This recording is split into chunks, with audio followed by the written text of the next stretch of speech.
विशेष करून आमचे माजी मंत्री आणि आमदार भाऊसाहेब, आमचे शहराचे अध्यक्ष विकास ठाकरे विविध पदाधिकारी काँग्रेस पक्षाचे, खरं तर आजचा दिवस हा वोटर दिवस म्हणून आम्ही साजरा करतो. देशामध्ये तर जगामध्ये काही दिवस मुद्दामून त्या दिवसाचं महत्व समजून आपण त्या दिवसाला ते नाव देतो. मदर डे असेल, फादर डे असेल, अनेक दिवस आपण देशामध्ये त्याला आजचा वोटर दिवस म्हणून आपण या देशामध्ये साजरा करतो. आणि याच्या मागचा काँग्रेस पक्षाचा आज महाराष्ट्रामध्ये सर्वत्र आंदोलन करण्याचा मागचा उद्देश हे सांगण्यासाठी मी इथं आलो. वोटर दिवस आपण साजरा करत असताना आज मतदारांचं मत सुरक्षित नाही असं चित्र आज आपल्या देशामध्ये निर्माण झालेलं आहे. आमचे नेते राहुल गांधीजींनी सातत्यानं महाराष्ट्रामध्ये झालेल्या विधानसभेच्या निवडणुकीची भूमिका माध्यमांच्या माध्यमातून आणि जनतेच्या समोरही त्यांनी मांडलेली आहे. आपल्या लक्षात असेल की निवडणूक आयोगाने महाराष्ट्राची विधानसभेची जेव्हा जाहीर केली तेव्हा त्यांनी सांगितलं की एकूण वोटर संख्या जी आहे ती 9,54,00,000 ही वोटर संख्या आहे असं निवडणूक आयोगाने जाहीर केली. आणि आयोगाने जेव्हा मतदान झालं त्यावेळेस शेवटचं जेव्हा त्यांनी ब्रीफ केलं, त्यांचा व्हिडिओ आहे, मी तुम्हाला ते व्हिडिओ पण दाखवतो. राजीव कुमार जे आहेत आपले, त्यांचा व्हिडिओ मी आपल्याला दाखवणारच आहे. त्याने सांगितलं की 9,54,00,000ची यादी त्यांनी फायनल केली, तुम्ही पण तपासून घेऊ शकता. आणि त्यांनी जेव्हा सांगितलं की मतदान झालं, एकूण मतदानाची संख्या होती त्याच्यामध्ये 9,70,00,000 मतं आता या यादीमध्ये आपण पाहतोय. आणि त्याच्यातलं जे मतदान झालेलं आहे ते मतदान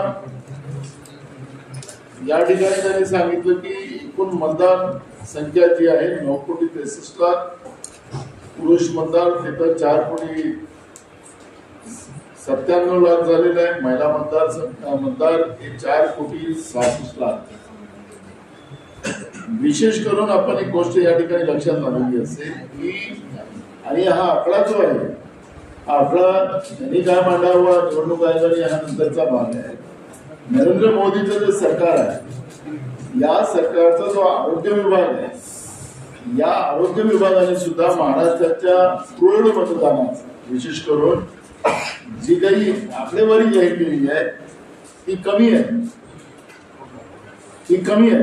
आणि हे राजीव कुमार जे आहेत आयोगाचे प्रमुख, यांनी जे काही सांगितलेलं आहे त्याच्यामध्ये 9,63,00,000 मतदार असल्याचे म्हटले होते.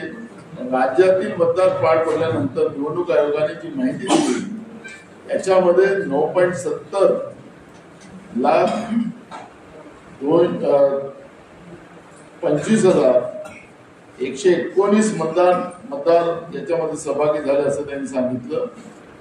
आणि त्याच्यापैकी 6,40,88,195 मतदारांनी मतदानाचा हक्क वाजवला आणि 66.5% मतदान झालं असं त्यांनी मतदान झाल्याच्या दुसऱ्या दिवशी 3 वाजता ते त्यांनी यादी जाहीर केली, म्हणजे त्यांनी आकडेवारी जाहीर केली. खरं तर मग निवडणूक आयोग हे महाराष्ट्राच्या प्रौढ मतदानाच्या पेक्षा जास्त वोटर्स त्यांनी आणले कुठून हा प्रश्न या ठिकाणी निर्माण झालेला. जवळपास 60 लाख मतं ही एक्स्ट्रा या महाराष्ट्रामध्ये कुठून आली.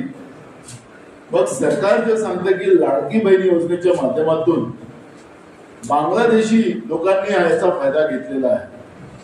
मग नरेंद्र मोदीच्या सरकारने बांगलादेशामधून लोक इथं आणलीत का? सैफ अलीच्या प्रकरणामध्ये बांगलादेशीला त्यांनी पकडलं आणि सरकारने सांगितलं की बांगलादेशींनी लाडक्या बहिणीच्या योजनेचा फायदा घेतला असं सरकार सांगितलं. मग मतदानासाठी केंद्र सरकारने बांगलादेशींना भारतात आणलं होतं काय, हे प्रश्न आहे या ठिकाणी निर्माण झाले निवडणूक आयोगाच्या प्रश्नामुळे. निवडणूक आयोगाने जी आकडेवारी जाहीर केली ती आकडेवारी ती जास्त आहे आणि आपल्या महाराष्ट्राची लोकसंख्या प्रौढ लोकसंख्या ती कमी आहे. जवळपास 60 लाखाच्या मताचा फरक त्याच्यामध्ये येतो आहे.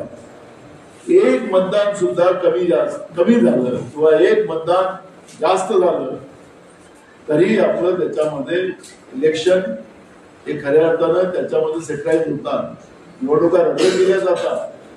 60 लाख मतांचा फरक या ठिकाणी आला असताना महाराष्ट्रामध्ये झालेल्या निवडणुका आणि आम्ही ईव्हीएम मशीनवर ऑब्जेक्शन घेतलंच नाही. आम्ही त्या ठिकाणी ज्या दिवशी निवडणुका झाल्या त्याचं मतदानाचं जेव्हा निकाल आले त्यावेळेस या मताचा फरक काय, तुम्ही वोटर लिस्ट मध्ये जी नावं मतं आलेली आहेत ती कशी जास्त आली तो प्रश्न आम्ही विचारला. आणि रात्री 6 वाजताच्या नंतर जे मतदान झालं 76 लाख मतं ती झाली, ती कशी झाली, कुठल्या बूथवर झाली हा प्रश्न आम्ही विचारला. निवडणूक आयोगाने उत्तर दिलं नाही. पण नागपूरच्या अधिवेशनामध्ये या फडणवीस सरकारच्या पहिल्या अधिवेशनामध्ये नागपूरच्या जो प्रश्न विधानसभेत उपस्थित झाला होता, आम्ही काँग्रेस पक्षाने निवडणूक आयोगाला हा प्रश्न केला. पण राज्याचे मुख्यमंत्री देवेंद्र फडणवीस निवडणूक आयोगाची वकिली करताना आपण विधानसभेत पाहिले काय गरज होती. आणि ते उत्तर जे निवडणूक आयोगाचं फडणवीस मांडत होते विधानसभेमध्ये तो रेकॉर्ड आपण तपासा, होईल आपला नाही. आणि निवडणूक आयोगाने जेव्हा हे सगळं काँग्रेस पक्षाने जे ऑब्जेक्शन घेतल्यानंतर जी फ्रेज घेतली, म्हणजे फडणवीसांच्या उत्तराच्या नंतर जी फ्रेज घेतली त्याच्यामध्ये कुठली तफावत नाही. म्हणजे आता स्क्रिप्ट फडणवीसांनी तयार करून दिली होती किंवा नरेंद्र मोदीजींनी तयार करून दिली होती किंवा अमित शहानी तयार करून दिली होती का निवडणूक आयोगाने यांना स्क्रिप्ट दिली होती, हा प्रश्न या ठिकाणी निर्माण होते आहे.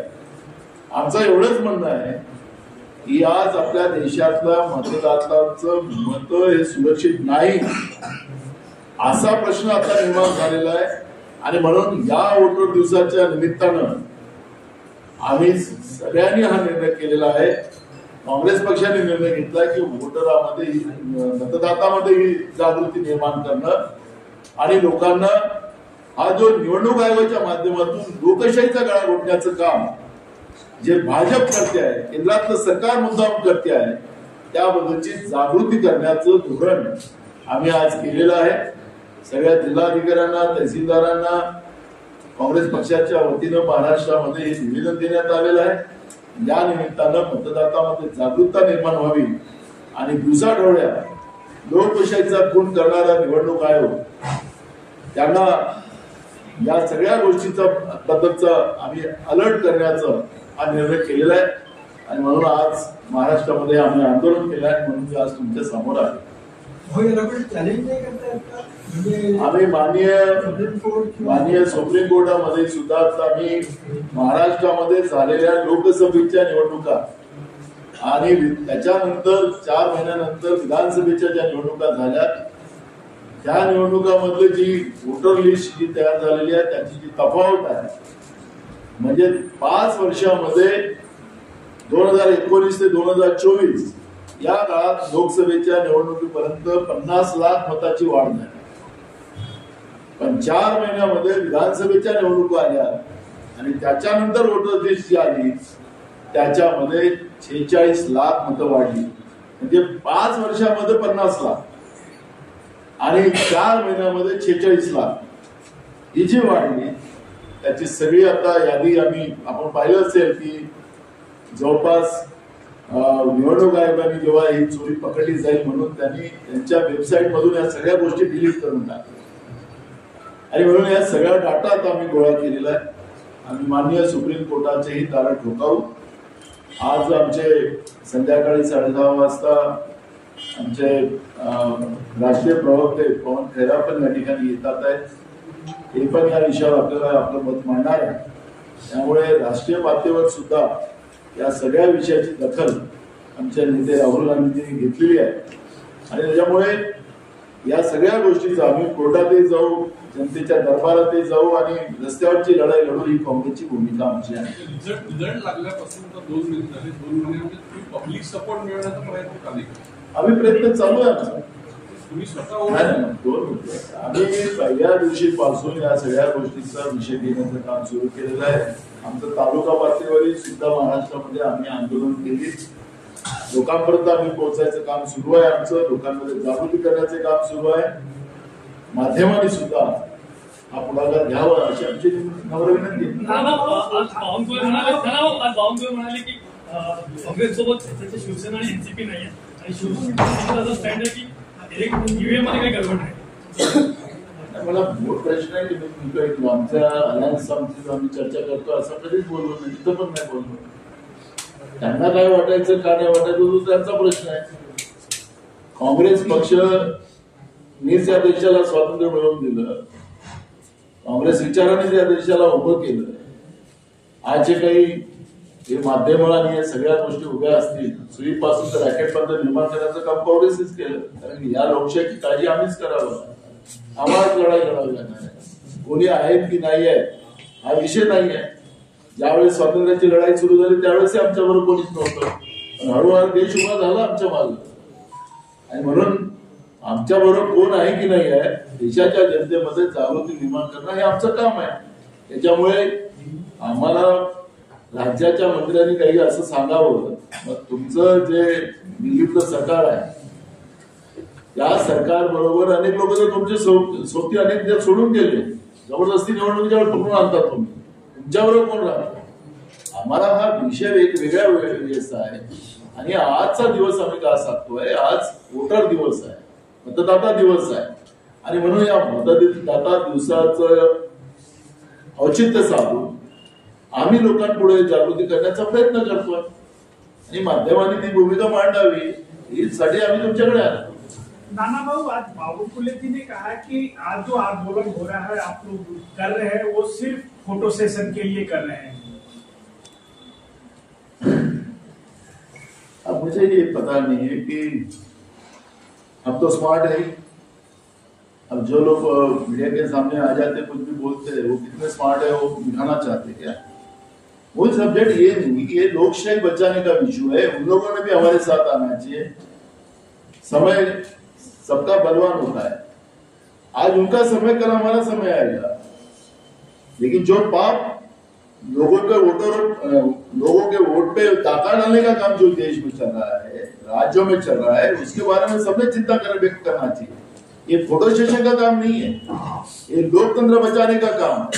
अगर उतना भी उन लोगों को नहीं समझता ऐसे लोगों का वक्त हमारे सामने क्यों ला. त्यांचा आरोप होता की कुठेतरी नेरेटिव्ह सेट करण्याचा प्रयत्न केला जातो काँग्रेसकडनं की पुढील काळात स्थानिक स्वराज्य संस्थेच्या निवडणुका होईल, तिथे देखील पराभव होईल. तर त्याआधीच एक नेरेटिव्ह तुम्हाला आकडे सांगितलेले आहेत.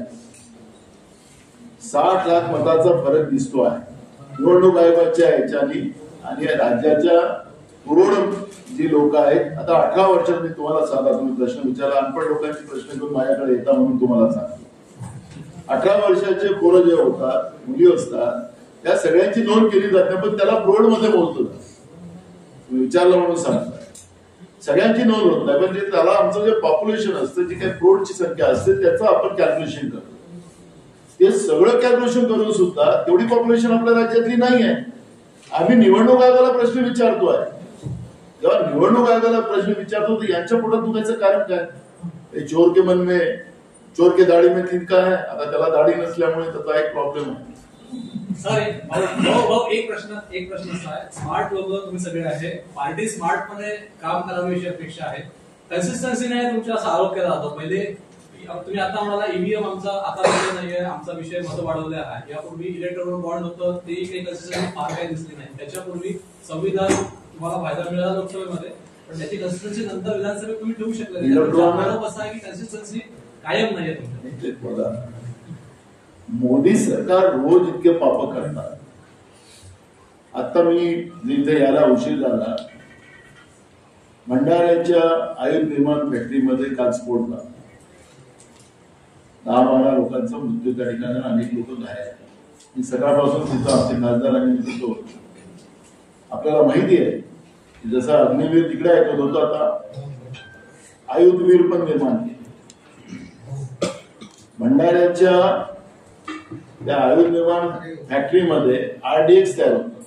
भारतामध्ये एकमेव फॅक्टरी जी आहे तिथं RDX निर्माण होते ते फक्त भंडाऱ्यात. आपल्याला RDX हे बाहेरच्या देशातून आयात करावं लागतं, हे त्यांना माहिती असेल आणि तुम्ही पण माहिती घ्या.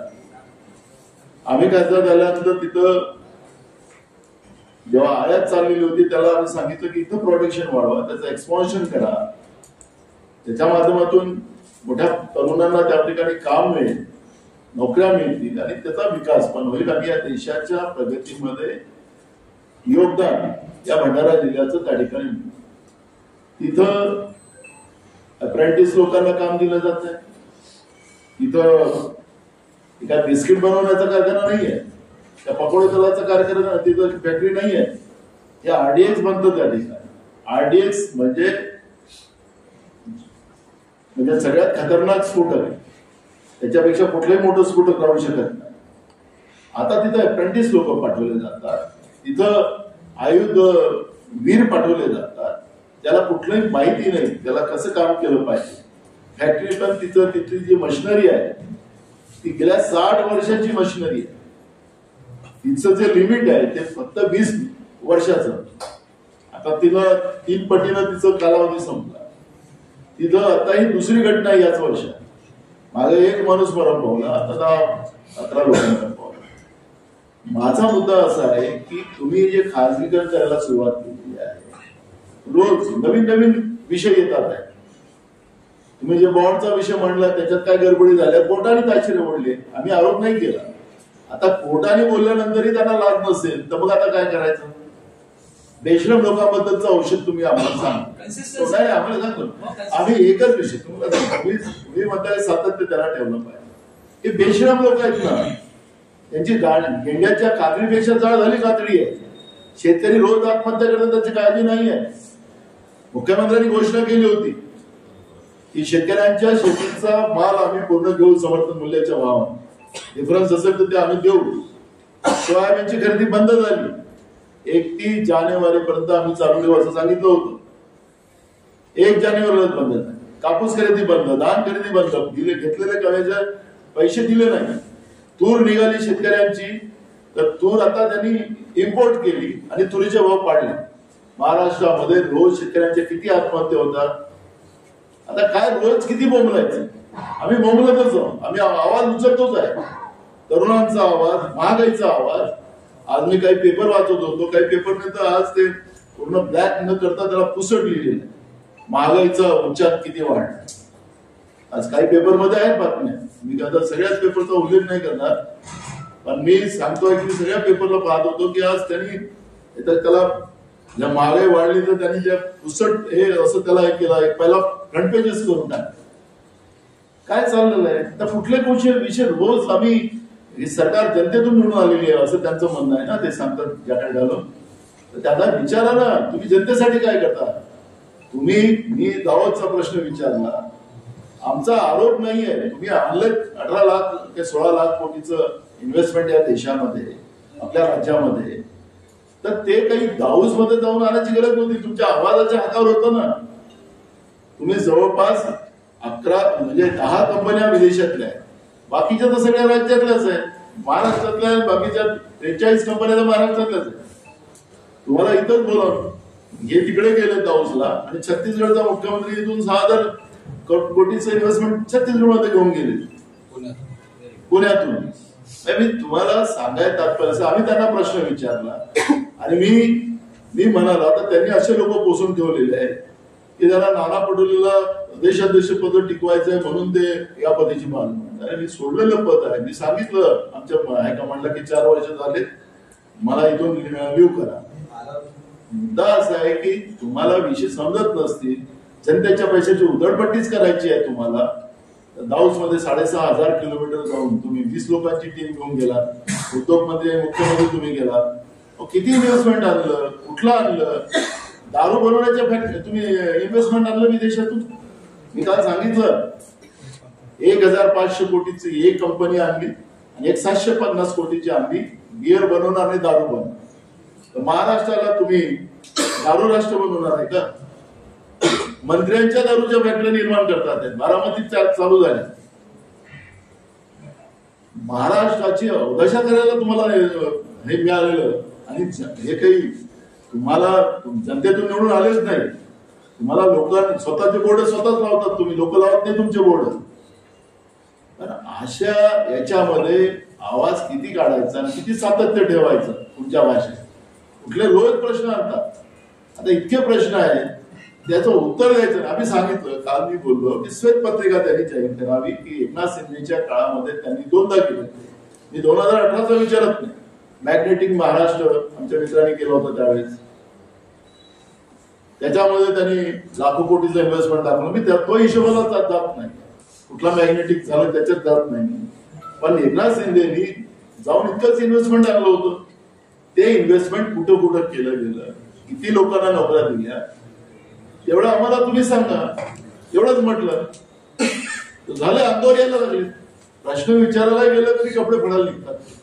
आता काय विरोधकांनी ते प्रश्नही विचारायचे नाही.